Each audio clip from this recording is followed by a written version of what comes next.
విశాఖపట్నంలో ఈ నెల 14, 15వ తేదీల్లో జరగనున్న భాగస్వామ్య సదస్సుకు 45 దేశాలకు చెందిన 300 మంది పారిశ్రామికవేత్తలు, ప్రముఖులు హాజరు కానున్నారని, దానికి అవసరమైన ఏర్పాట్లు జరుగుతున్నాయని విద్యా, ఐటీ, ఎలక్ట్రానిక్స్ శాఖల మంత్రి నారా లోకేష్ వెల్లడించారు.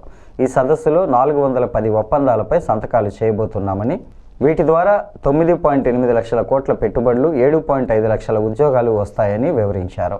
సదస్సు సందర్భంగా 2.7 లక్షల కోట్ల పెట్టుబడులు, 2.5 లక్షల ఉద్యోగాలు కల్పించే కంపెనీలకు భూమి పూజ చేయబోతున్నామని ప్రకటించారు. భాగస్వామ్య సదస్సు ఏర్పాట్లపై లోకేష్ ఉన్నత స్థాయి సమీక్షను నిర్వహించారు. అనంతరం సహచార మంత్రులు కొండపల్లి శ్రీనివాస్, గొట్టిపాటి రవికుమార్, కొల్లు రవీంద్ర, పరిశ్రమల శాఖ కార్యదర్శి యువరాజ్తో కలిసి క్యాంప్ కార్యాలయంలో విలేకరులతో మాట్లాడారు. కూటమి పాలనలో రాష్ట్రానికి ఇప్పటి వరకు 10 లక్షల కోట్ల పెట్టుబడులు వచ్చాయి. దేశీయ పెట్టుబడుల్లోనే కాకుండా ఎఫ్ఐల్లోనూ ఏపీ నెంబర్ 1గా నిలుస్తోందని అన్నారు. సీఎం చంద్రబాబు సమర్థ నాయకత్వం, డబుల్ ఇంజన్ బుల్లెట్ ట్రైన్ సర్కార్, స్పీడ్ ఆఫ్ డూయింగ్ బిజినెస్ విధానాల వల్ల కంపెనీలు తమ పెట్టుబడులకు ఏపీని ఎంచుకుంటున్నాయని వివరించారు. నేను యువగల పాదయాత్రలో 3132 కిలోమీటర్లు నడిచాను.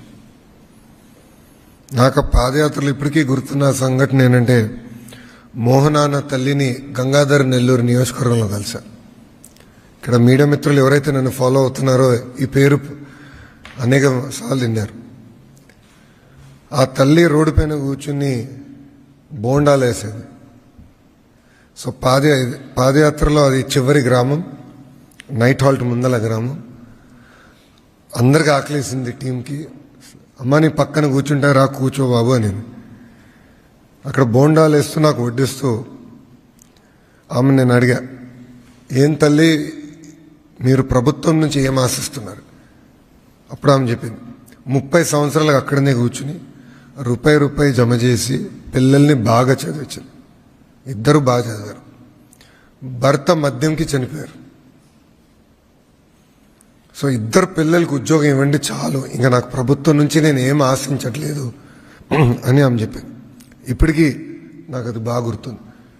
ఇంతేకాదు, నేను ఆ రోజు హలో లోకేష్ ప్రోగ్రాం పెట్టినా, యువతని కలిసినా, లేదంటే ప్రతిరోజు పాదయాత్ర అయిన తర్వాత నాయకులు మేము అందరం కూర్చుని మాట్లాడుకున్నప్పుడు కూడా యువతకి పెద్ద ఎత్తున ఉద్యోగాలు కల్పించాలి, అది చేస్తే సమాజంలో అన్ని సమస్యలు మన పరిష్కరిస్తామని అందరూ చెప్పారు.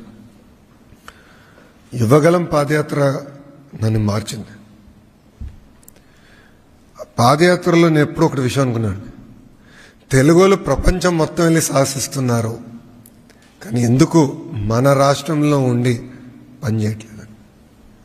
అప్పుడు నాకు అర్థమైంది ఏంటంటే, కావాల్సిన అవకాశాలు, ఎకో సిస్టమ్ మనం ఇంకా క్రియేట్ చేయలేకపోయామని